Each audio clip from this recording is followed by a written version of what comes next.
NMH at 1 highlights the news making waves ranging from current affairs to community stories, sports and economic news. Here are the headlines. Constitution was Geingob's best achievement, Nahas Angula says. Ncamagoro Combined School's teen pregnancy rate drops. And Athletics Namibia's second Grand Prix event of the season is set to kick off. I am Ashwin Bedi. Follow all our programs on oneup2.com or DSTV 285 and GoTV 25 in Namibia. Let's head to the midday news update.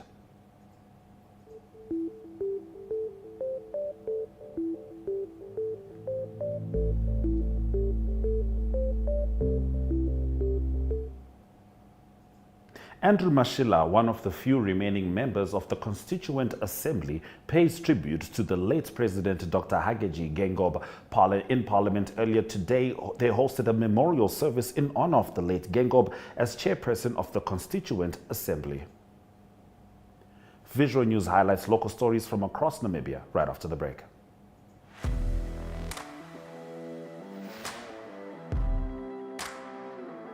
Hello and welcome to today's Sports Rep Show. I am your host, Jesse Jackson Kauraika.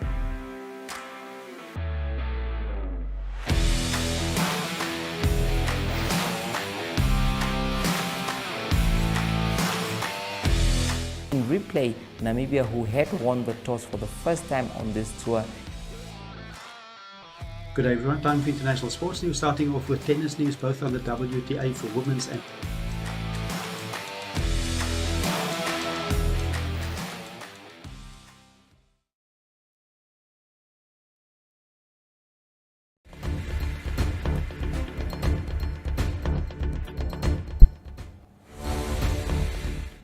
As highlighted, here is Mr. Mashila speaking on the contributions of Dr. Hage Geingob.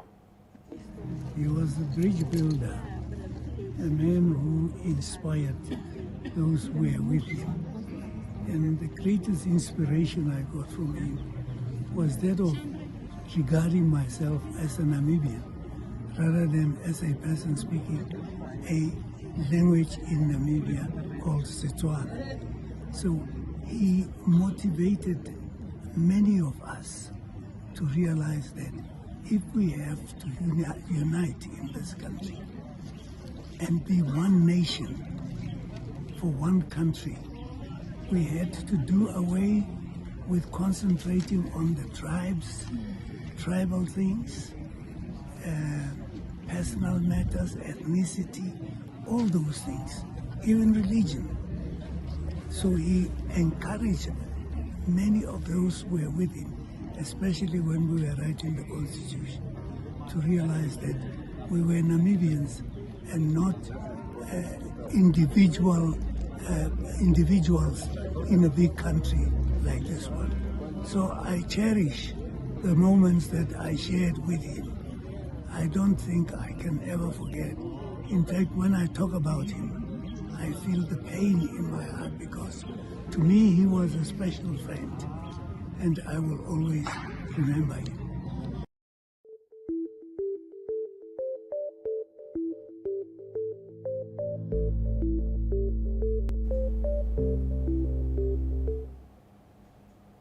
After finding itself in the spotlight for having the highest recorded pregnancy rate among learners in the Kavango West region in 2021, Ncamagoro Combined School has since recorded a substantial decrease in pregnancies. Despite the initial alarming statistics of about 40 girls falling pregnant in 2021, data from last year indicated a positive shift with only 12 pregnancies recorded.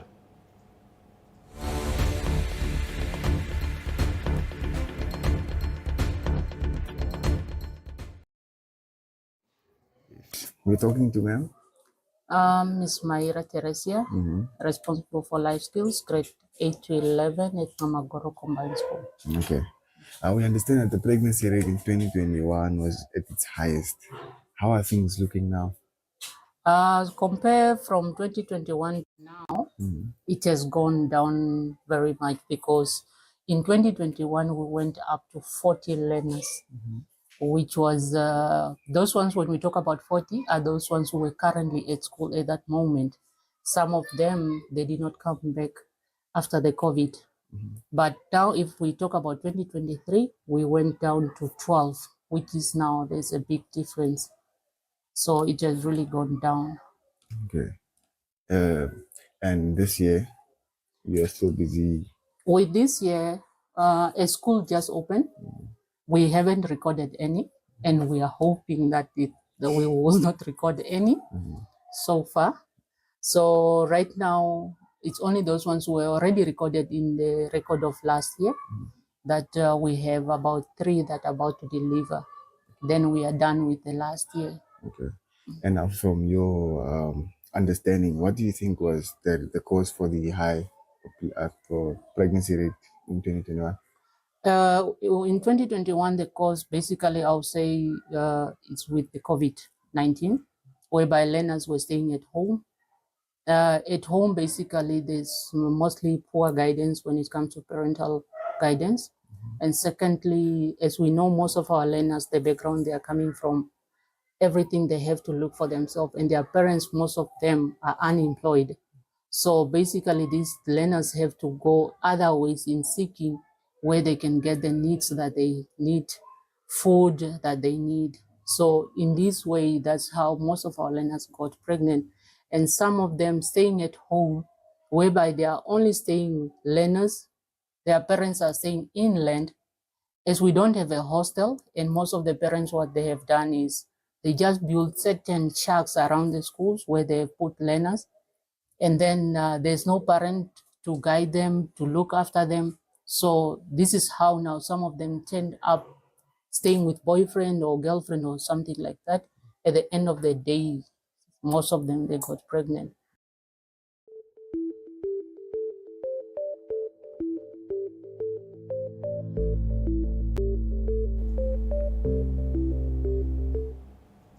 Let's get inside today's daily newspapers, starting with Namibian Sun. As the country observes Constitution Day today, former Prime Minister Nahas Angula said the best moment of late President Gengob's career was when he successfully chaired the Constituent Assembly, which birthed the globally respected Namibian Constitution. Namibian Sun reports that as chairman, Geingob was also tasked with ensuring that the Constituent Assembly went through a process of confidence building between people who did not trust each other after the brutal war for independence. Under his chairmanship, the Constitution was unanimously adopted on 9 February 1990. Oshana Governor Elia Irimari has expressed grave concerns regarding the organization of mass public tributes aimed at honoring the late President Hage Geingob. It is imperative that we approach these gatherings with the utmost care and attention to detail. While the desire to pay tribute to our late president is understandable, we must ensure that our collective expressions of grief do not descend into chaos or become opportunities for exploitation, he warned during an interview with Namibia Media Holdings. Let's move over to Republican. 2 men who stood trial on charges of poaching, Hermanas Karuhaba and Ashley Asab, were released after a judgment review in the Windhoek High Court. Asab, who according to a member of the NOSOP Crime Prevention Forum, is a big problem, and Karuhaba were arrested in November 2023 after they allegedly used a hired car to poach game in the Okahanja area. Judges Boa Susiku and Naomi Shivute set aside the convictions and sentences against both men and ordered their release from custody. The judges believe that the presiding magistrate, who found the men guilty after they pleaded guilty, made a mistake when he labeled waterbucks as game as well as chamois as kudus as protected game.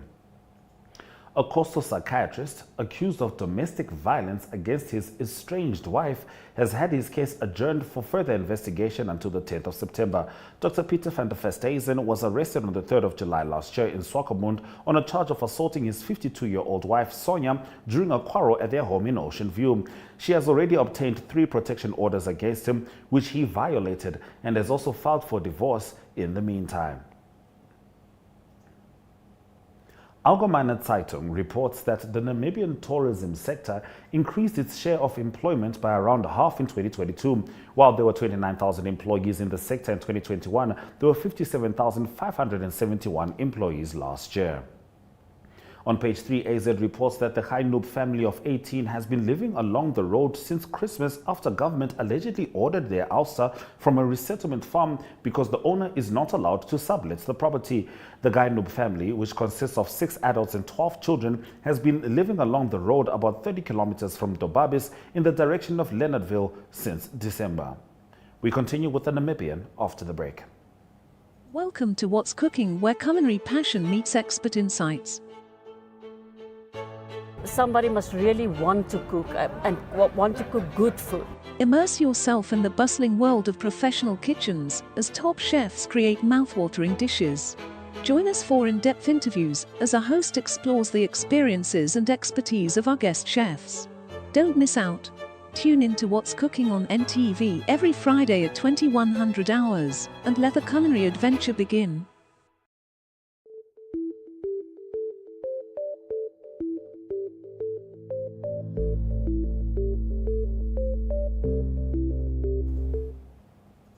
Senior government officials are leaning towards blocking a proposal to fly President Hage Geingob's body across the country to give the citizens the chance to pay their last respects.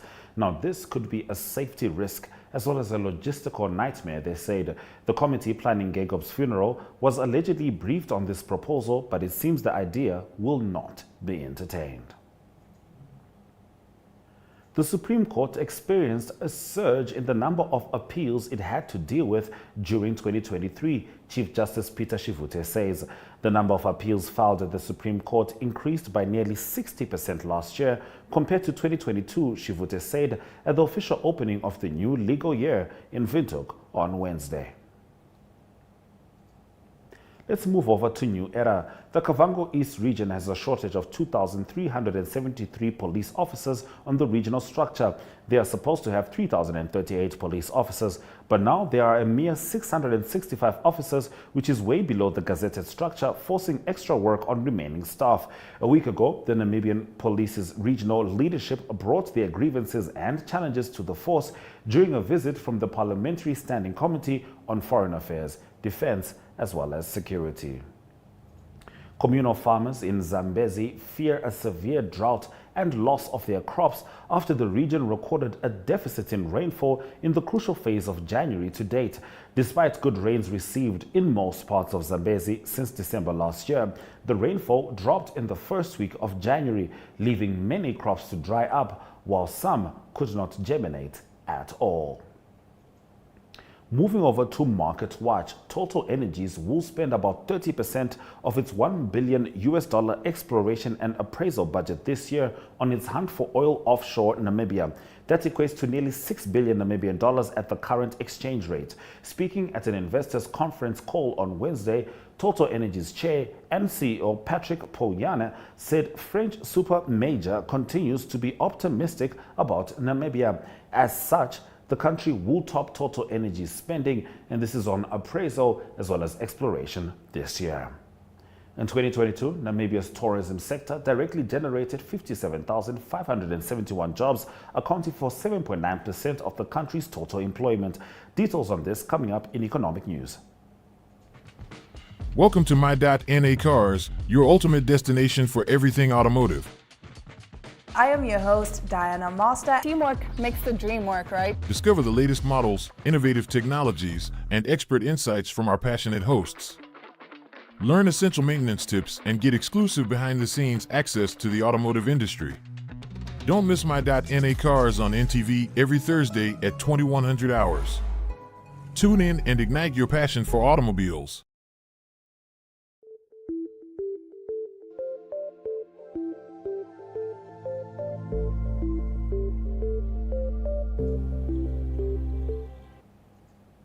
In 2022, Namibia's tourism sector directly generated 57,571 jobs, accounting for 7.9% of the country's total employment. This signified a significant improvement from the previous year. when the sector directly created 29,000 jobs, about 3.9% of total employment. These statistics contained in a tourism satellite account report indicated that tourism's direct contribution to Namibia's gross domestic product last year was estimated at 6.9%. In monetary terms, the tourism sector was valued at 14.3 million Namibian dollars. The report showed that inbound tourism generated approximately 12.4 billion Namibian dollars, while domestic tourism generated about 12.6 billion. It also noted that there were 17,081 establishments in tourism-related industries, highlighting the scale of the sector. Economic measurement, according to Tourism Minister Pohamba Shifeta, the TSA report is one of the main tools for the economic measurement of tourism. Let's head into the indicators.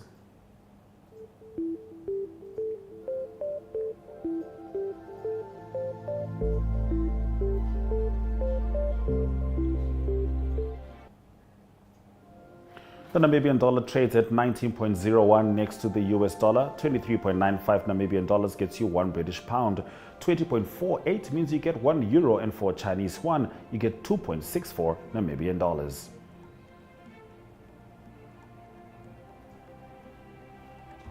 Namibia Breweries is up plus 1.60%. So is Capricorn Investment Group up plus 0.10%, whilst most selected NSX stock closing prices maintained their value. Overall index closed down minus 0.85%, whilst SBN Holdings made a huge uptick of plus 8.20%.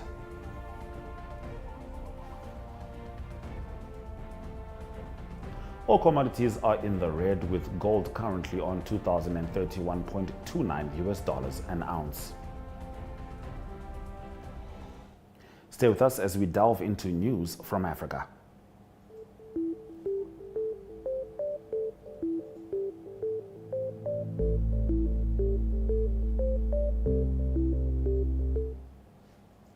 Now, in the midst of South Africa's case against Israel at the International Court of Justice, International Relations Minister Landeli Pandor's security has been beefed up amid threats against her and her family.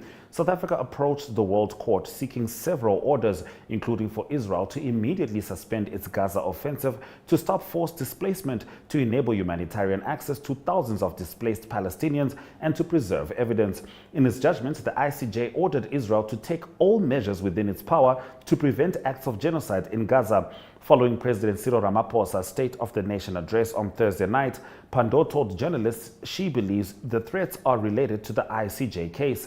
The minister did not disclose who the threats were from, but confirmed Police Minister Bheki Cele had to strengthen her security detail.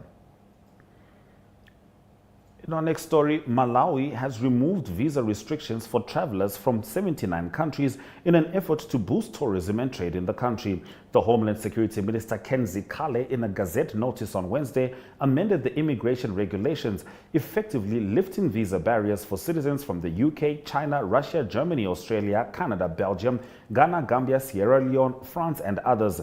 Nationals from the Southern African Development Community and the Common Markets for East and Southern Africa are also exempt from visa requirements. This excludes countries that impose visa requirements on Malawian citizens. The changes also include exemptions for certain groups, such as diplomats and government officials, and countries that have mutual exchange agreements for multiple entry visas with Malawi. The validity of multiple entry visas in Malawi is now up to 12 months, according to the new visa regulations. Malawi joins Kenya and Rwanda in opening up their countries for African travelers without visa restrictions. The two East African countries have announced visa-free entry for African visitors. Let's swing over to Malaysia in international news.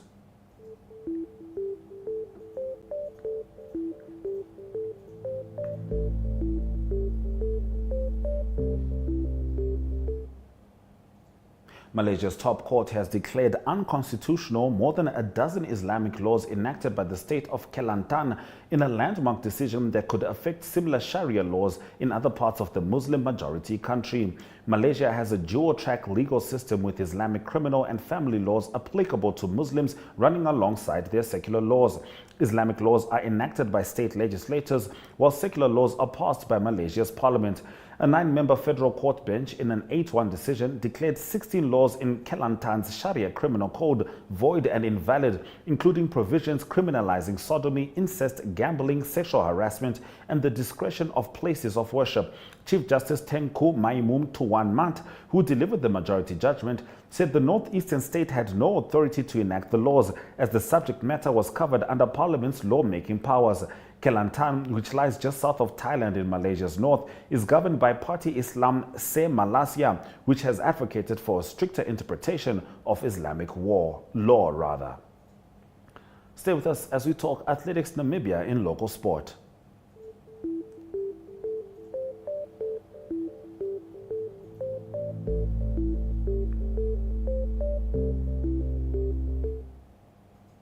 Athletics Namibia's second Grand Prix event of the season will be presented tomorrow as a day and night event at the Independence Stadium in the capital. It's too early in the season, but hopeful track and field athletes from all over the country will be keen to show where their progress currently stands.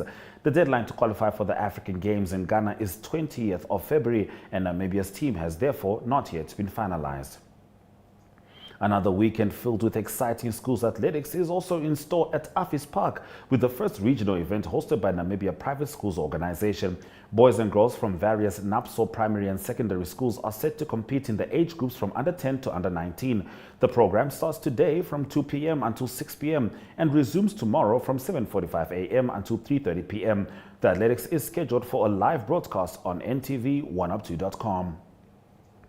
And the Demarin Namibia Premier League continues today with a tasty mid-table arm wrestle between Unam FC and Okahanja United. The Unam Stadium, who hosts two clubs eager to gain more points as they chase the top half of the competition. The host team comes into an encounter in 9th place with 21 points after 16 matches they have played so far. The university side has won 6 and drawn 3 of their 16 matches. Unam has also lost 7 fixtures so far this season. Let's swing over to a little more athletics internationally this time in international sport.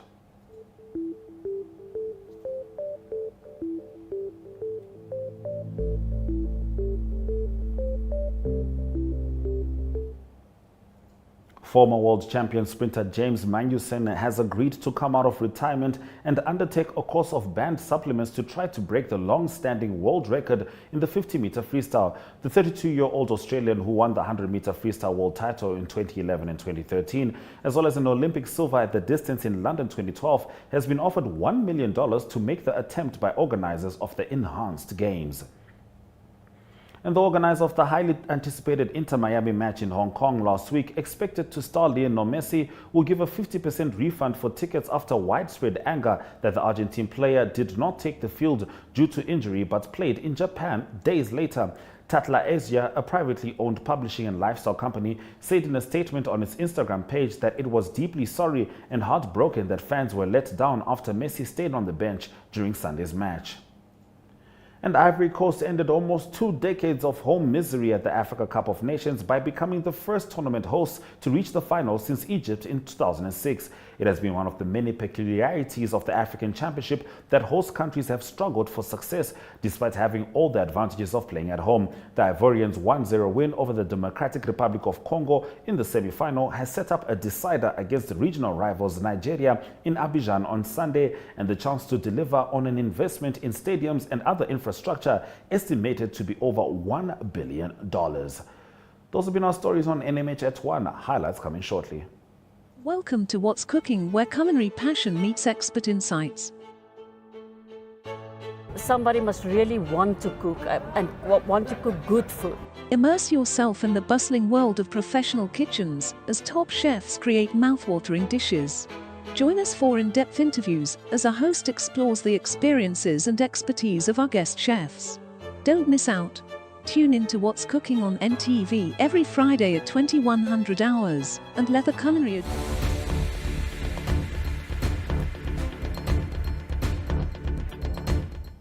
NAPSO Games are underway and Malawi has removed visa restrictions for travelers. Those are some of the spotlight highlights from NMH at 1. From me, Ashwin Bedi. See you next week.